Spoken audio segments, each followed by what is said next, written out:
1 Corinthiens chapitre 3. Pour moi, frères, ce n'est pas comme à des hommes spirituels que j'ai pu vous parler, mais comme à des hommes charnels, comme à des enfants en Christ. Je vous ai donné du lait, non de la nourriture solide, car vous ne pouviez pas la supporter, et vous ne le pouvez pas même à présent, parce que vous êtes encore charnels.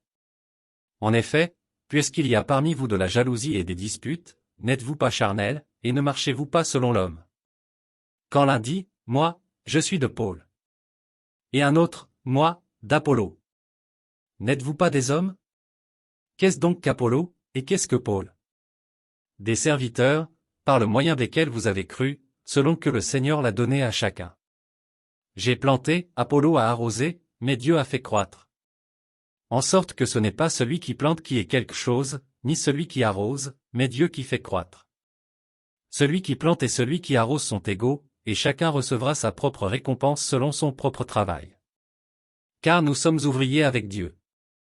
Vous êtes le champ de Dieu, l'édifice de Dieu.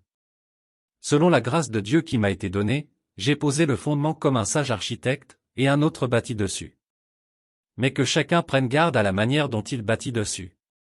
Car personne ne peut poser un autre fondement que celui qui a été posé, savoir Jésus-Christ. Or, si quelqu'un bâtit sur ce fondement avec de l'or, de l'argent, des pierres précieuses, du bois, du foin, du chaume, l'œuvre de chacun sera manifestée. Car le jour la fera connaître, parce qu'elle se révélera dans le feu, et le feu éprouvera ce qu'est l'œuvre de chacun. Si l'œuvre bâtie par quelqu'un sur le fondement subsiste, il recevra une récompense. Si l'œuvre de quelqu'un est consumée, il perdra sa récompense, pour lui, il sera sauvé, mais comme au travers du feu. Ne savez-vous pas que vous êtes le temple de Dieu, et que l'Esprit de Dieu habite en vous? Si quelqu'un détruit le temple de Dieu, Dieu le détruira, car le temple de Dieu est saint, et c'est ce que vous êtes. Que nul ne s'abuse lui-même, si quelqu'un parmi vous pense être sage selon ce siècle, qu'il devienne fou, afin de devenir sage. Car la sagesse de ce monde est une folie devant Dieu. Aussi est-il écrit, il prend les sages dans leur ruse.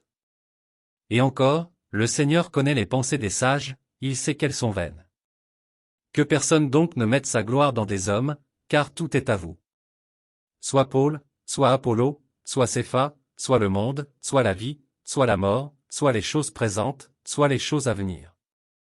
Tout est à vous, et vous êtes à Christ, et Christ est à Dieu.